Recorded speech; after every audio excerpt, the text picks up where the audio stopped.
Okay, here we are, and we are in the 12th hour of 13 hours of the Knollapalooza, and I did not use the number 13, it just worked out that way, I swear to you, and if you can blame anybody for the number 13, it's Harry for being a late entry. So send your email to Harry Spencer. And we have with us in this 12th of 13 hours, Angie Riedel, and you can find out more about her and what she does on two websites, and that would be pbsblog.com. Do not get it mixed up with a public broadcasting service, which yours truly was a dumbhead for like about 5 months. Couldn't figure out how I could get to her site. That's pbsblog.com, and also the Think or Be Eaten site, which we'll talk about more later. But let's bring Angie on, and thank you for joining us, Angie. Hey, how you doing? Well, the Sudafed Reds have kicked in. Well, the Sudafed Reds have kicked in, and now my problem is, Angie, when this is all over and done with, just exactly when I'll feel like going to sleep, like sometime maybe like Wednesday. Oh, boy, I can imagine. But you know what? It's so worth it because I've been listening for like, I don't know, 7 hours or something. It's been so good. I mean, all these people are just so fascinating. So you did really good. And I want to know if we can do it again next month. That would be a no. It was funny because as we, when this happened, when we concocted this with Big Jim out in Illinois, it was a great idea. We were all fired up, and then, you get 3 weeks closer and 2 weeks closer and 1 week closer and then 5 days more. And before I said to myself, why are you doing this?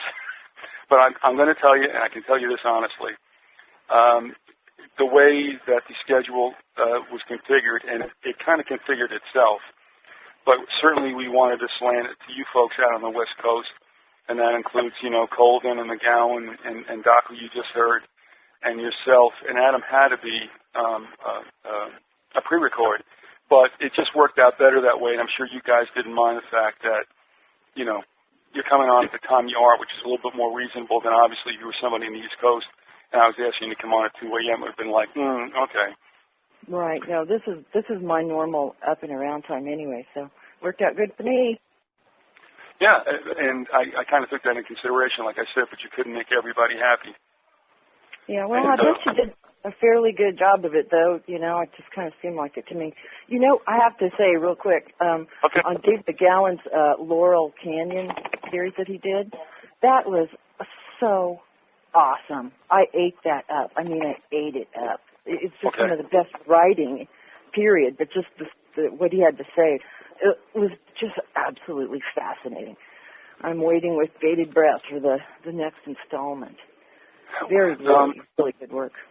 What's kind of interesting, though, too, is that Chris had done some stuff with this and had some input, and he did actually call when Dave was on, and then Andrew Colvin has been working around this as well. And then we had Hank Harrison on, who's the only West Coast guest that we had on earlier, and he gives us a perspective, too, that goes back a little deeper because he was there at the scene in the 60s and such.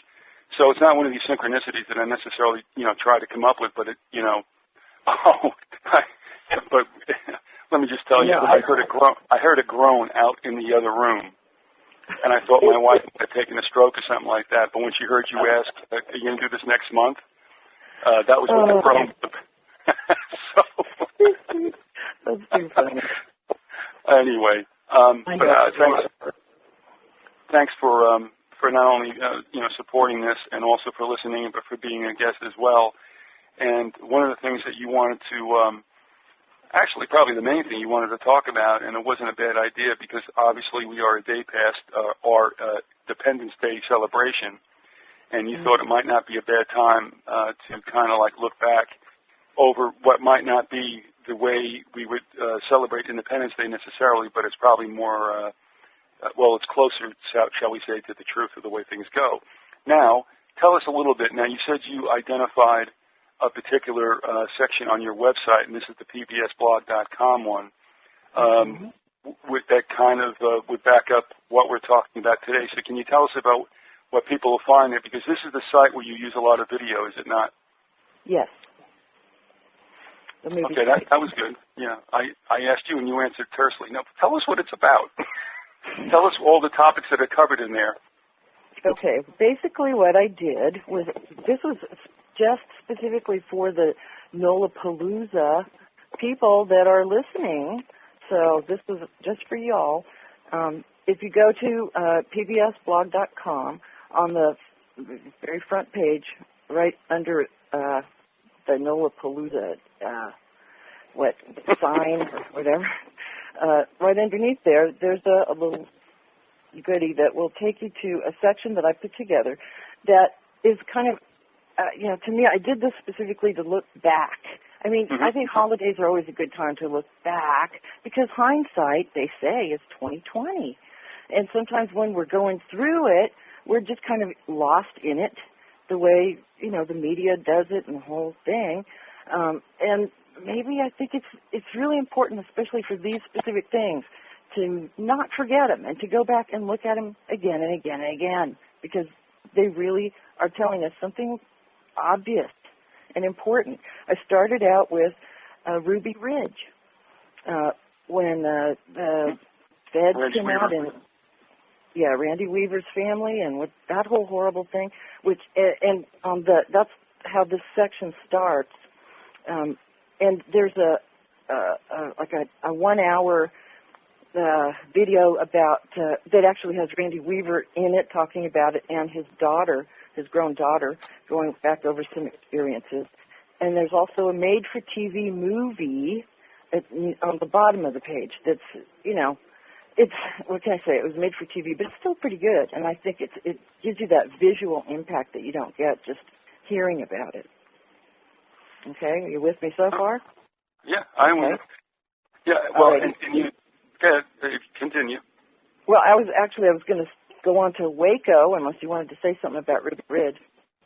I tell you what, we'll deal with it, I guess, individually after you're done. But I would say this: I would ask people also to consider the fact it's not necessarily that the government can't get draconian, and hasn't in the past. But when you take a look at what was going on, and I would say this in the 60s, a bit in the 70s, but even as we saw it occur in the 90s, it can get a lot worse. And although people can cry and beat the drums for sensationalizing what's happening and being anti-law enforcement, what you're covering right now, and even in that first paragraph in the email you wrote me, this also bespeaks of it being a lot nastier than we're seeing now. But go ahead now, whack them off, and we can go back and revisit them. I'd like to do that. Okay, very good. After Ruby Ridge, it goes to Waco, which, again, was an attack on what the government and the press like to call it a compound. It was just some people's private property that they lived on. I don't quite know what, they really tried to demonize and vilify these people, which is a continuing theme in all of these situations. And there's a couple films in there, and there's also of particular interest because the congressional hearing, she said sarcastically, the feds made some pretty really twisted kind of claims and arguments, including stating that they never fired a single shot. And there's an audio clip there from the 911 call made from inside the building. And for 25 minutes, this person who eventually was killed that very evening, it was completely under fire with relentless incoming gunfire for 25 minutes, and he's screaming to tell them, make them stop, tell them to stop. They weren't even armed. I mean, it's just astonishing. And it's good to refresh our memories because these are such important things to just not think of as strange incidents that just kind of happened. Because right after that, we went on to Oklahoma City. Again, you don't have to scratch too far under the surface to start finding all kinds of questions and things that don't add up, and testimony that wasn't heard, and witnesses with the Hoppy Heidelberg thing, where they actually pushed him out of the court because he actually thought he could do what it says he could do there and ask questions and call witnesses. They didn't want anything to do with that. A lot of strange behavior. And after that, we went on to Oh, just some other interesting little things like the flight TWA 800 that supposedly just kind of blew itself up in midair for no reason, which apparently is not true. There's a film there on that, put together by people that, were eyewitnesses and got the testimony, and there's all the quotes, there's all the stuff that they don't want to say in Congress and that you're not ever going to hear, on the TV or reading the paper. So, the assassination or murder of John F. Kennedy Jr. In that little airplane of his, that whole situation just makes my skin crawl, just thinking about how revolting it all was as it played out.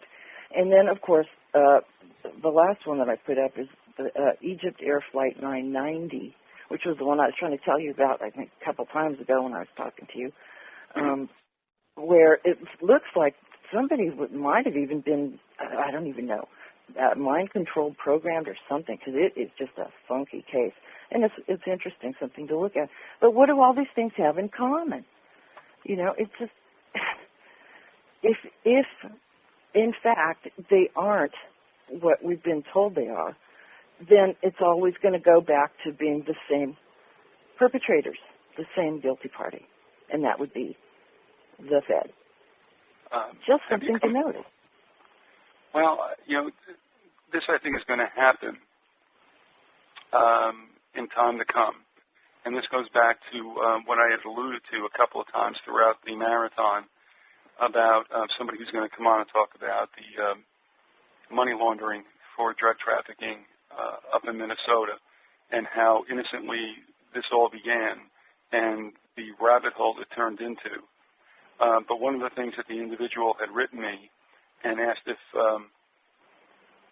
the individual could build it into the story, and that is what happens when either you watch from a distance or worse, you are cast in as a principal, realizing that so many of the trust that you had and I guess the support of this whole society, you start to realize can be very corrupt. And then you take a look around and say, okay, now, what do I lean on? I think we're going to see that happen with the population in general as this year goes on and we go into 2009. Where am I going with this long-winded thing? And that is, I think people will start to realize that the government will not, of course we know it's impotent, but to help them out in this situation economically that we're looking at. In other words, everybody's thinking, the gas will come down because, damn it, those senators and congressmen will go in there and just make sure that happens. They have no idea who whacks who. And then what do they do when they're confronted with this? Let me ask you if what your thoughts are on this, first of all, because I'm going somewhere with it. Well, it's funny, too. It ties in with the conversation that you were having earlier today about how things are just getting foggy out there and confusing. It's all confusing. The whole level of just ink, in the water. People can't tell up from down or left from right or what's true from what's false. And in a way, it's like as within, so without, or as above, so below, however you want to look at it. I don't know if it's part of something that's being put together to keep people from being able to get their bearings, or if it's just, a kind of a natural outpouring of a basic, general, more widespread awakening of people who are starting to say, hey, wait a minute, this is not acceptable. I mean, geez, all you have to do is pay a little bit of attention, and you're appalled in pretty much no time flat. Right. No, go ahead, finish up. No problem. Actually, I was done. Oh, you were? You said you were going to go somewhere with this. Yeah, I was, and here's what I throw back to you, and it's for your opinion as well. And I'm assuming you get a pretty decent cross-section of emails, perhaps not only from the United States but elsewhere, people opining, on or reacting to the information that you put up on especially the PBS site. And, of course, folks, remember that's not pbs.org. No, you know what? It stands for peanut butter sandwich. That's what it stands for? Yes. After all this, that's what it stands for? Well, I thought maybe I should just help you with that because everybody's all, weirded out because it sounds like PBS. No, it's a peanut butter sandwich. Don't ever make the mistake I have. So this is a great, what we call this, mnemonic device, and that is PBS. Her site is peanutbuttersandwichblog.com. I will never, ever forget that. Now, here's what I wanted to ask you, going back to the fact of, will people have this very dark epiphany, which could probably be a contradiction in terms, but what do you think are the chances are that they will come to the realization that, let's just call it what it is without dressing it up, we are very alone? Yeah. Oh, I think, it's funny. Reality has a way of really sinking in when it's in your living room. And that's about when people really start to catch on, which only makes sense. I mean, you're not going to be too worried if you're looking at somebody else who just got in a car accident. You'll go, oh, well, that was a drag. I'm glad it wasn't me. I hope they're okay, and you keep going. But when it happens to you, it all comes to a screeching halt. And I think it's pretty much going to play out the same.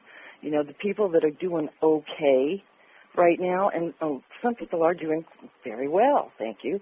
They're making good money, or they have money in the bank, and they might actually get through most of this fairly unscathed. And sadly, they're the exact people that we really need to kind of pay attention, and they're the ones that can have some pull or do helpful things. But I see what you're saying. We are going to be alone, and I guess it's just going to be a hell of a steep learning curve. We're going to have to learn all the things that we forgot real quick, like again. So, yeah, I dread this. I dread what's coming, to tell you the truth. It scares me. Well, I think what will happen is, and we've talked about with all the folks that are, believing on mainstream news and et cetera, they're all going to realize they got hoodooed, but by that time it'll be too late. But backing it up more to the present time, what I think might happen is if the powers that be have the finger on the pulse of America, and they start to see Americans starting to get to the notion that, government ain't jack, I'm just wondering if they're going to have to unleash another event to get everybody perhaps directed toward an external hatred, which will go back to the Muslims and Arabs and such, and so that, again, where they were going, and rightly so, will be derailed again, and probably that will be the last chance folks would ever have to really find out what's going on. Yeah, I see where you're going with that. Sure, that'll be part of it. They're going to always want to try to have somebody else to blame, because that's just, you can expect that. But I think that Congress's approval ratings are in the toilet, and anybody that still thinks, George Bush is anything more than a horse's ass is just, there's no helping them anyway. So, I think people are going to be too busy trying to survive, at least for a while. And, the history of our own country, we don't really see a whole lot of people just kind of coming out of the woodwork with pitchforks and torches. They just want to do things like, descend on D.C., a whole group of, some kind of workers or something like that. And they're just summarily dismissed mostly. It's hard to say because it's obvious that these people like Bush and his clan, they just don't care. Barbara Bush, his mother, and her whole attitude, it's just so obvious that they couldn't care less.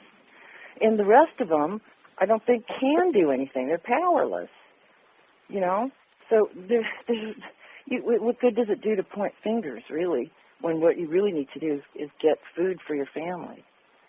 A good point, because that's what's going to happen. Two things are going to occur, people are going to have to scurry further and further, harder and harder, to try to make ends meet. And if people complain that when things were going good, their lives were so full of hustle and bustle, and they had no time to smell the flowers along the way. Wait till you see what's going to happen now, because most of them are in the trappings of a economy in which they might have been a little bit overextended, but they could kind of keep pace.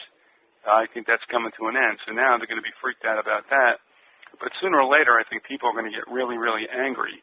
And I think at that point, go ahead, Angie.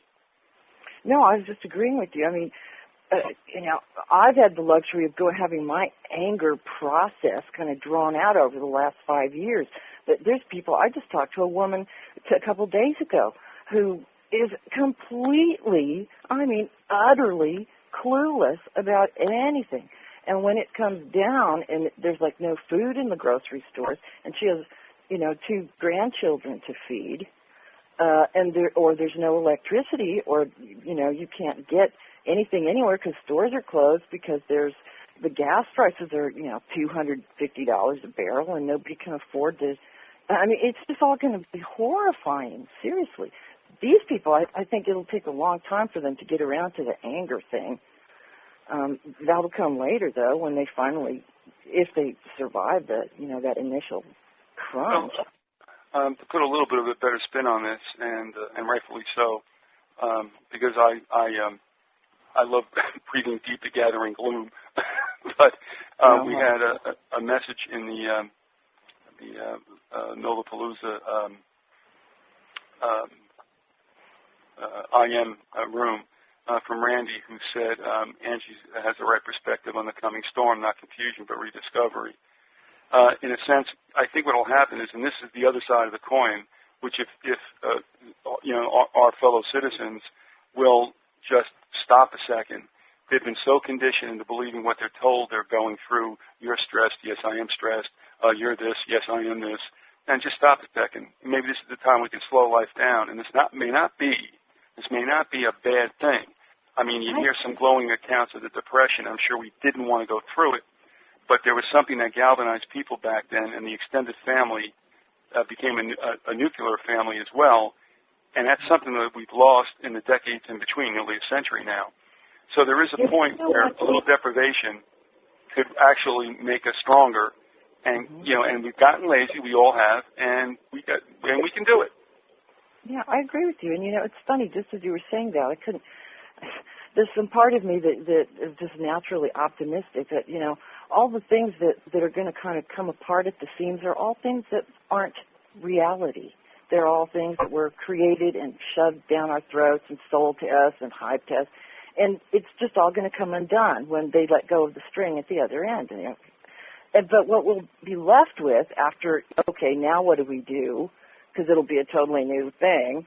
I think that, where I live at least, people are, everywhere I've ever lived, people are just basically good-natured, decent people, and they care about each other. And I think it will become pretty obvious real quick that the only way to really get through it is to just roll up your sleeves and get together with others and get through it. And then I suppose if we're lucky, we'll have people that are elders that can bring back some wisdom, and teach us some things like how to do our own canning.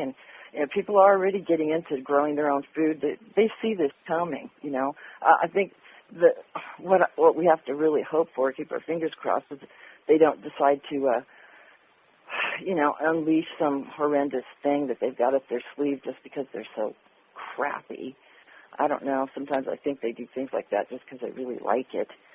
But, what do you think of the whole thing with the genocide agenda? Do you see that as an actual thing that somebody is consciously trying to make happen? I don't know, and I kind of doubt that, and we say they, and we were talking about this before with Chris Knoll. It's like, well, who's they? And amongst friends, let's put it this way, and like-minded people, we use that pronoun because we just don't want to go into describing it. Call it what you wish. For Christians, we understand that it's a satanic thing. In the secular side of things, we know that there's an overarching group that seek one world government and ultimate power. I would not call them the Illuminati necessarily, but let's just take the United States.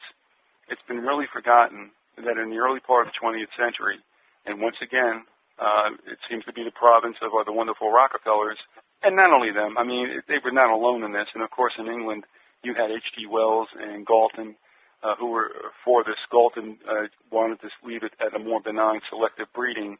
H.G. Wells basically bitch-slapped him in that famous conference and said, no, we're going to have to kill the hindmost, meaning the weakest. There you go. Now, that also comes out of a continent that is the oldest, I think, that there is in terms of civilized society, whatever that means. We wouldn't get into that. So that's where that. But over on this side of the pond, here you had that same desire to get rid of the weak and to try to just have the best breed. Now we're to a point where when they add in the environmental freakout, that we just got to get rid of so many people because the planet just can't handle it. So do I think it's real? Yeah. And they've wanted this for a century and had to back off because of certain things. Now we hear it as bioethics, and it's got a nicer twist to it. But, Angie, they never went away. And it's like the Renaissance landscaper used to say to me, and you've heard this before, the scumbags win because the scumbags never sleep. And they're still at it. The question is whether or not they're going to unleash a third world war and try to control it. That'll be interesting. But they mean business. And I have to tell you, Angie, if you look across human nature, when it came to technology and, of course, their weapons, these sons of bitches didn't make them not to use them. Yeah, exactly. It's like the more toys they have, they're just itching to use them. But I don't know. I think that really that agenda, although I agree with you that it exists, consciously exists, but I don't think that it is a generally accepted thing. I think it would be pretty appalling to even people that are powerful, because they're not all horrible, but just the ones that are horrible are horrible. It's just that they've become so good at camouflaging it. But, it's just so Orwellian. They make it sound like it's a good thing, like it's some kind of hygiene for the planet or something. And it's like, no, you're talking about mass murder, idiot. And we just have to hope that, the ones that I worry about are the ones indoctrinated in public school or in college, because I'm just listening to my TV, to UC TV, the University of California TV. This stuff just is oozing in the curriculum. This whole weird, just bizarre attitude from outer space. I don't quite know what it is, but it sure offends me. And, you can get to young people in a way that you just couldn't get to somebody stickhead like mine who knows better. And that's obviously, why they do that, why they go for the younger people. Because they want to get in there and lay those nasty eggs in their brains. They'll hatch into their little poisonous realities. Oh, God, I can't stand these people. Can you tell I don't like them? Just a bit. We're at the bottom of the hour. We're talking with Angie Riedel, and her two websites are PBS, that would be peanutbuttersandwichblog.com, and thinkorbeeaten.com. And why don't you just give us a thumbnail about the two websites and why there are two websites and what was dedicated to which one, what kind of content? Okay. PBSblog.com is about movies. That was the whole point of it, because a lot of people don't necessarily like to read. And at the same time, for me, I don't like anything that comes out of Hollywood anymore. I don't watch TV because I can't stand it. It's all so brain dead and ridiculous. I like to actually learn something, but at the same time, I'd also like to be able to kick back and just take it in. Video's a great way to do that, and I've got something like 300 movies now that are all about reality, in a different kind of way, and they're important things for people to just be introduced to, because it's stuff that for many people would be completely foreign. And there's movies there on health, like, the fluoride in the water, and the aspartame, and the genetically modified foods. These are all really important things that people need to be aware of, because many people don't even understand that when they put something in their mouth and they bought it from the grocery store, chances are they're eating something that's been genetically altered, which is pretty gross. So, and that's just the start. There's also a ton of stuff on 9/11. There's tons of stuff on false flag terror, which is basically, terror is, I think, to me at least, terror by definition, it is a government operation. They just like to use that word terror with a broad paintbrush and include dissidents or people who simply don't agree with them, and they call them terrorists. So it's important to make the distinction. But anyway, there's plenty of stuff there on the so-called war on terror, a war on a concept. I'm still not clear on that at all. There's all kinds of stuff about Iraq, about all the money that they're just sucking out of the country. Like, a word for it. There's a lot of good lectures. There's symposiums. There's panel, all kinds of stuff. And and when you start getting fried with all that and stressing out, there's lots of stuff on like UFOs and some ghost things. That, to me, I like stuff like that to just kind of relax a little bit. Mm-hmm. So that's what's basically there. There's also some reading. I've got some good books that you can read online or download them, whatever, and they're all free. There's articles of interest. And also on the the reading link, the reading page, there's a lot of links to places that to me, could be very handy for reference, or if you need to. And I think it's worth taking 2 minutes of your life to just kind of go down there and scan it, because you never know. A week from now, a month from now, you go, oh, I know where I could go get a link to get something on that. So that's what I do. I mean, I do it all for you. So, because I already have all this stuff. What else is there? There's some audio, too, which is kind of a pared down thing right now because I'm just in the process of redoing it. But there's some stuff there. And on the front page of the website, about every 2 weeks, I put up new movies that I think will be particularly enjoyable and definitely are worth taking the time to go ahead and see. So it's good to stop in and just check out and see what's happening on the front page there. Now, you don't have to say anything about this, and if you do and don't want to divulge too much, if you even want to just give us a little teaser, or you can pass on it, but I had asked you, I guess what, and who knows, these days have now run into one another, but you were up late and I got up early, and so I shot you an email, and I realized you hadn't gone to bed, and you said to me you just had gotten done finishing a big project. It was satisfying, and now it was time to hit the hay. Can you tell us about what anybody might expect with regard to the project, about what you spoke? Oh, that's interesting. Well, actually, yeah, because it got to the point where there were so many movies on my website that even I couldn't find anything. People would say, hey, do you have that Michael Tessarian thing? And I'd go, yeah, it's on oh, shoot, I don't know where it is, and I'd have to go digging for it. So I thought, well, if I can't find it, nobody can find stuff that they really want. So I've been in the process of doing a reorganization so that it's, and this was really trippy, but it's both alphabetical and by subject, both at the same time, which has really been kind of a feat for me, but I think I did pretty good. So that's going to be a change that will be coming up here pretty soon. It wasn't ready for today, but that's what I was working on. I will also let folks know that in the next 24 minutes, this will be the last time that you'll have an opportunity to at least interact via phone call. If you want to do that now, because with the Adam Gorightly hour, it is a pre-record, so we're not going to get a chance to talk to Adam. And for the pre-records that we did do with Harry and with the Informer and also Philip Coppins and Adam, we'd like to have them back on another time when they can go live, because there's probably going to be some residual questions that could not have been asked them. So right now, if you want to come in and rant, or if you want to talk to any subject that we're actually addressing now, and that's probably everything, you can do that at 888-333-9009. That's 888-333-9009, and join in if you wish, and we'll take it from there.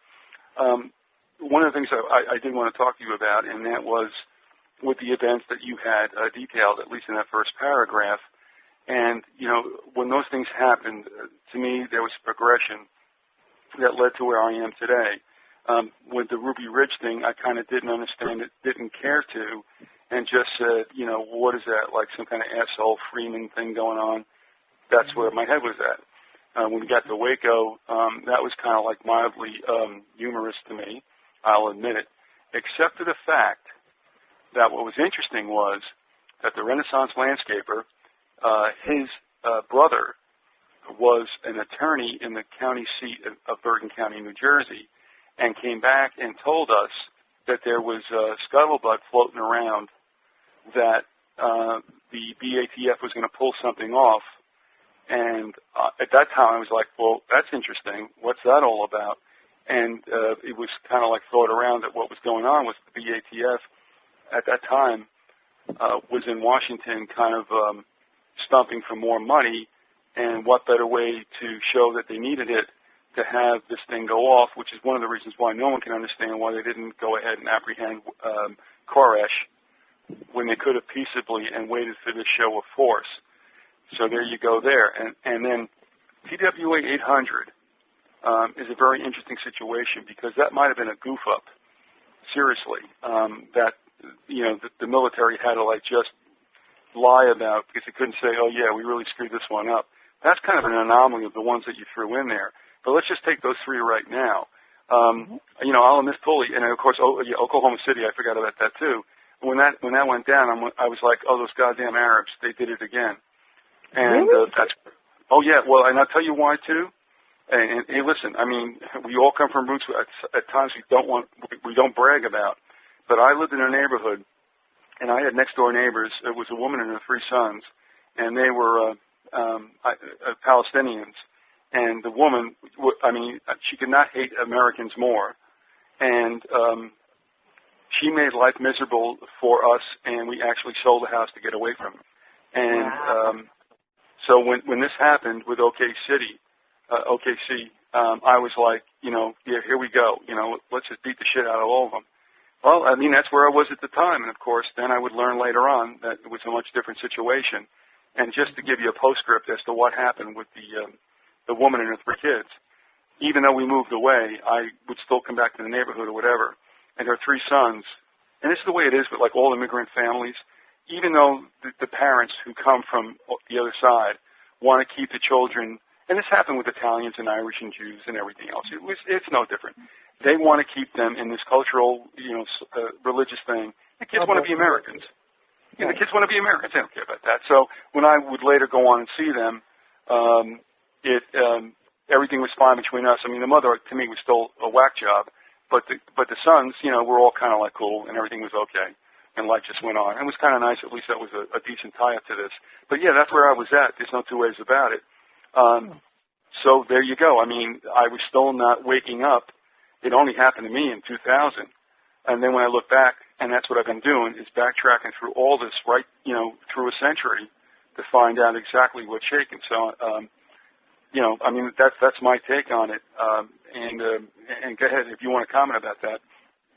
No, that was very interesting. I mean, I'm one of those people that my mother, she came here, she was German, she spoke German. My father was Swedish, okay, and I grew up here. I wasn't born here, but this is where I grew up, and you never guessed that in a million years. So I have a lot more in common with the, you know, American culture because that's the only one I know of. I personally lived in, you know. So, yeah, it is a totally different world.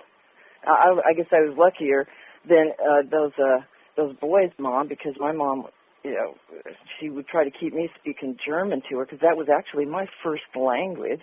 And I would say, no, Mom, according to her, I want to speak my new language.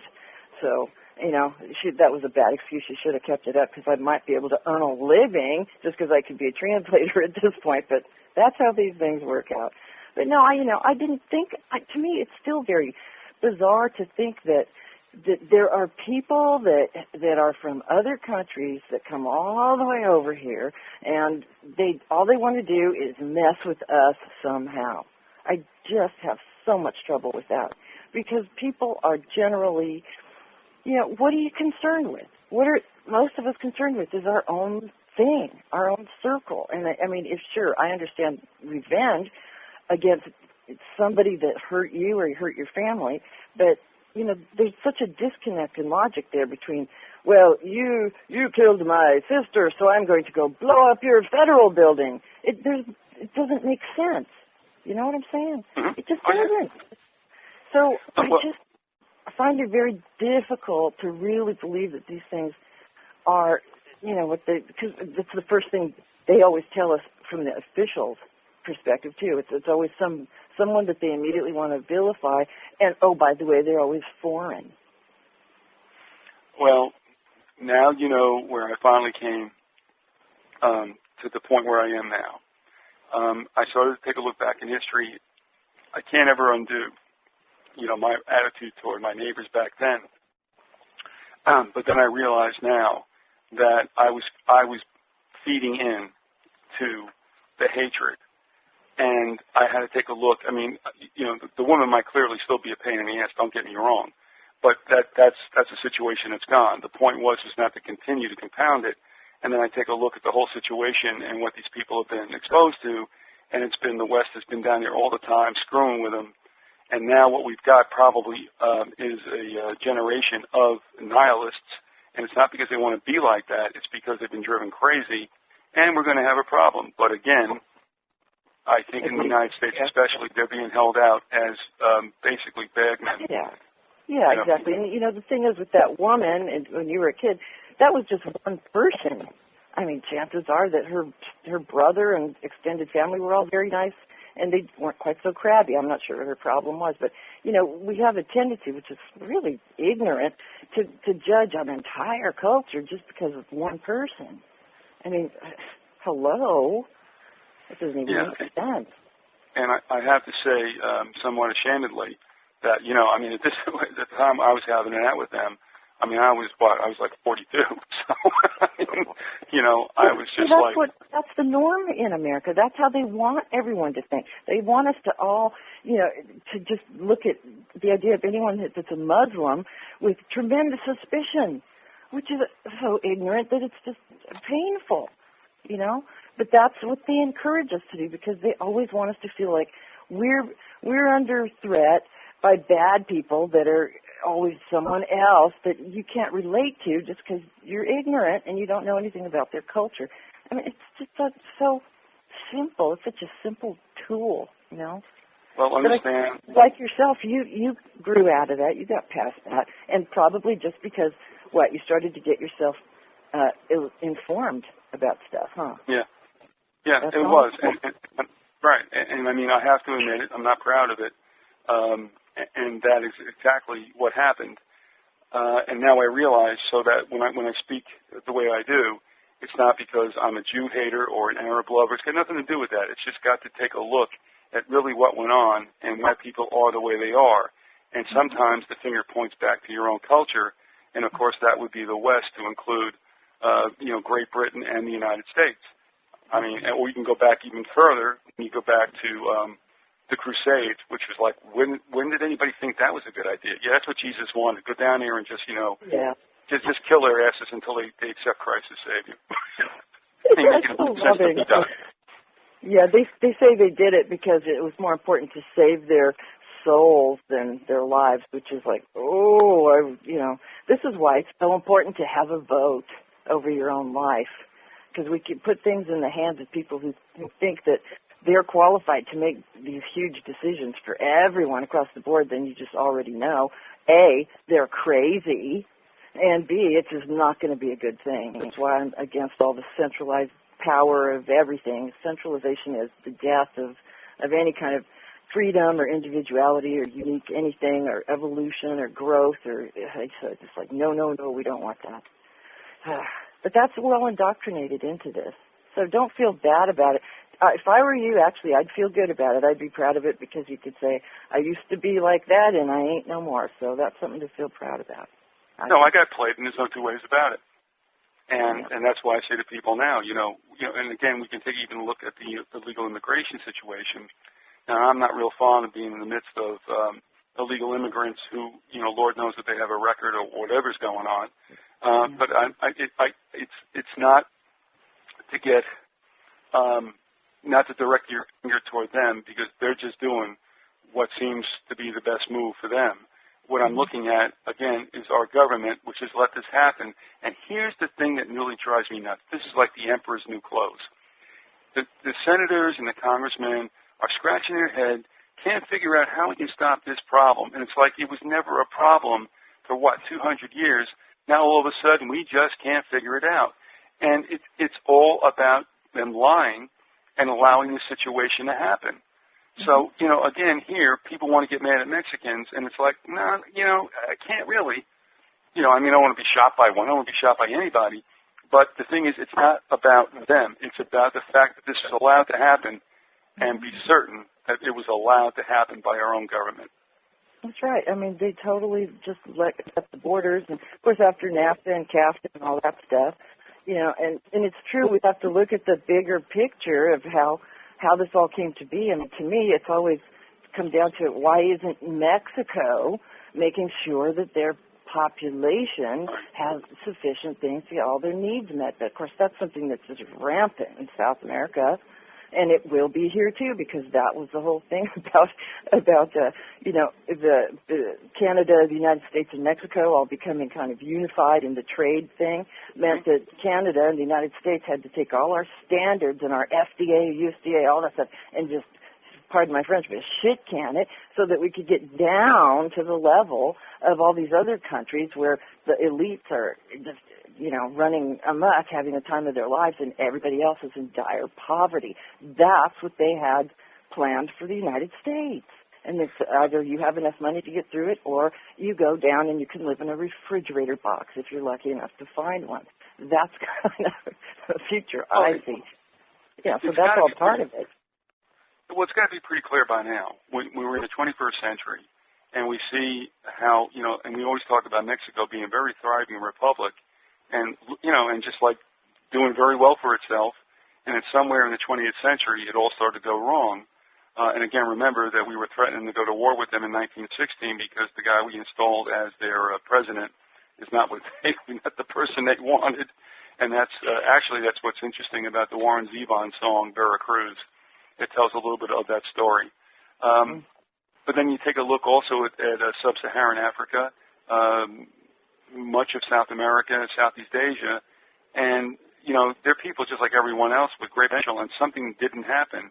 And I got to believe that, of course, the power structure of, let's lay it really where it is, and that's Western Europe and the United States, Anglos, if you will, never let that happen. And like you said, the Mexicans who came here were driven out by a situation that was not very pleasant in their own land. Why did that happen? Why wasn't that remedied? And then you realize because it's a rigged deck, and that's the way it was. Mm-hmm. Yep. One other thing too, I'm not really great with the whole thing of Ray Spell's book, Camp of the Saints, but I think he was telling us what happened again. One of these things where it's fiction, but it's also predictive programming, if you will, or futurism, and that is the plan to drive third world peoples out of their lands because of poverty and deprivation, and have them, and allow them to inundate what has been historically prosperous nations. And that looks like a pretty good idea of what we call the leveling of the playing field. And that, I think, is happening before. So, what's your thought on that? This whole thing, it's so curious to me, because there's these types of people historically who have always, deemed themselves to be kings of the earth, and they decide, well, it's like Brzezinski's the chessboard thing. That's exactly how they look at everything. Hey, we can move this here and move that there, and that'll be just lovely. And so what is wrong with these people? I mean, what is the point? I mean, here the United States was built up for decades so that, Americans could be prosperous and everybody was happy and hunky-dory, and now it's like they just pulled the plug, and it's like, well, too bad for you, and we took all your money and you're on your own, and we'll see you. Don't let the back door hit you on your way out. But if you go to Asia, I mean, it's like going to, most 21st century modern cities, and people are driving cars with just, 20 years ago they were pulling rickshaws. And so what is the point here? What is the point? What are they saying? Are you trying to tell me that there's not enough prosperity to go around everywhere? I mean, or could it just be that you're doing it wrong? And if you are doing it wrong, you're doing it wrong on purpose. And what is your point? I don't know, because it makes no sense to me. Well, Go ahead. Go ahead, Ange, finish up.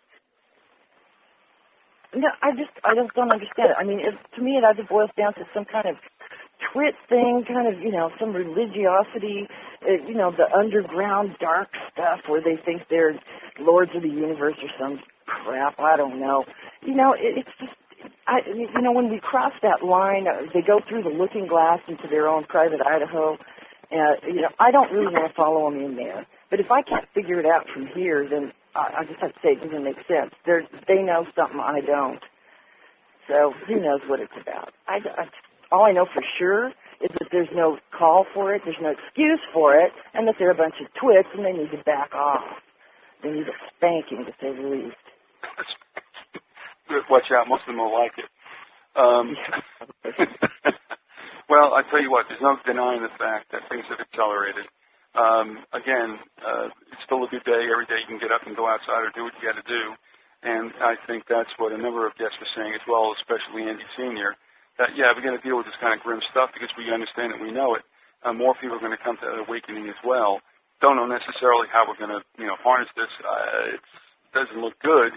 But still, in all, you have a life to live. You can't ask why you were dumped in this particular epoch. Just like I always thought about, those children that were born like, Warsaw in like 1930, and what a great thing it must have been to be 6 years old and watch the jackboots come in. It's like, is this my lot? Yes, by the way, it is. So here we are. And that's the way it is. There's no sense in asking why it turned out this way. The thing is, you have to deal with it, and there are still good things to have happen.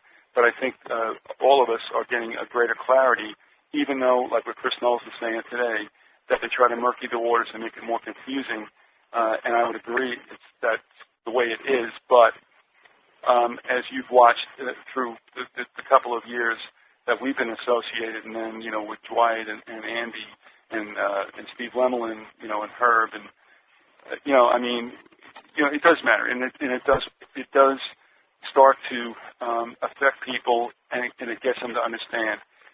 I don't know what winning the battle means. The only thing I know is that I can't go to the other side, and that's the end of it.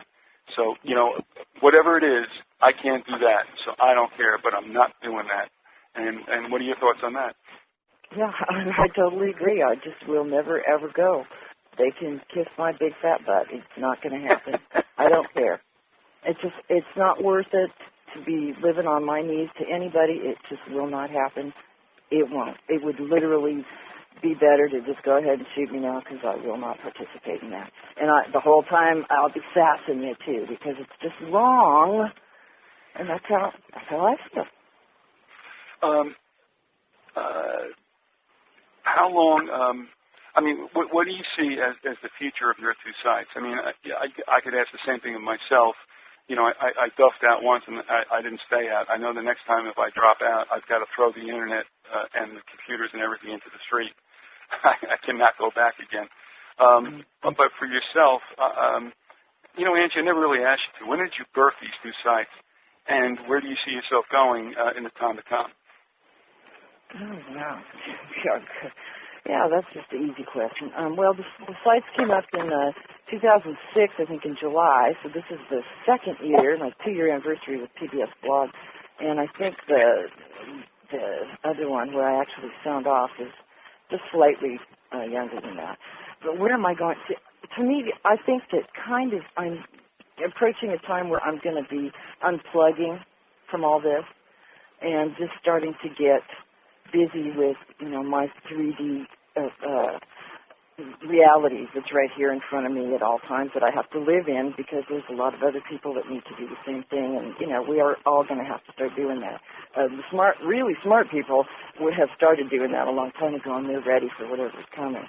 But not everybody has the capacity to just go, well, I have enough money to go get it on private land and just, no. Most of us are living hand to mouth, let's face it. So it's going to be a challenge, to say the least. But I do think that, it's going to be quite an adventure, and it can probably be pretty trying, but this is the stuff that we need. This is the shot we need, I think, as human beings, to get a grip again and remember what life is about and what really has value, and to be able to tell the difference between somebody who's telling the truth and someone who's a big, fat, greasy, lying politician. Just simple stuff, I will tell you this as we have to depart, and that is one of the nice outcomes of the synergy that's going on, and this story is still unfolding, is how you hooked me up, or I asked you to do such with somebody you came across who has a story to tell and has begun to tell that story, and it's very, I mean, it's of a great gravity, and oof, you know. But the thing is, it's because of this networking that you were able to get me in touch with somebody who wants to tell a story and is going to do that very bravely. And if anything, it'll just enlighten people, and very credible individual, and wish it could be a better situation, but it's a reality that people may not be aware of, and that's because of what you did, and that individual is very appreciative, may have told you so through emails, but this story is going to be held back for a while, but when it comes out, it's going to come out, great guns.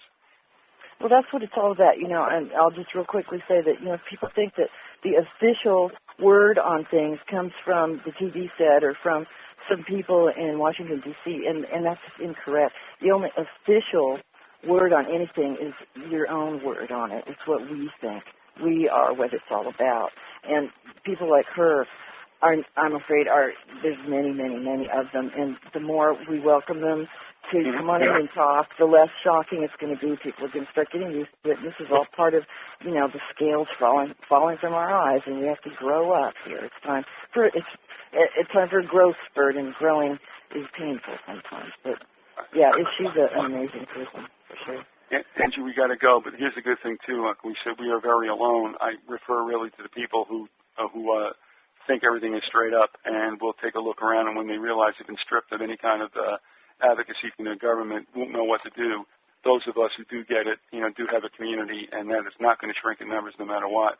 Folks, we've been talking with Angie. Her two websites are peanutbuttersandwichblog.com, that's pbsblog.com, and thinkerbeeaten.com. Is that right?